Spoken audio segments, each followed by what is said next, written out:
Hey, it's Laura with your latest tech update. Taking control of your privacy is a hot topic right now. Android and iOS have permission settings so you can control which apps have access to your information.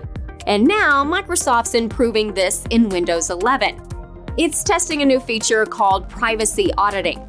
As well as controlling which applications can access your camera and microphone, you'll also have a log showing the access history. And not just for your AV. You'll see which apps have accessed your screenshots, messages, and location data. That's great for spotting suspicious activity and keeping your sensitive data safe. The feature's still in testing. When it's released, you should find it under App Settings in your Privacy and Security menu.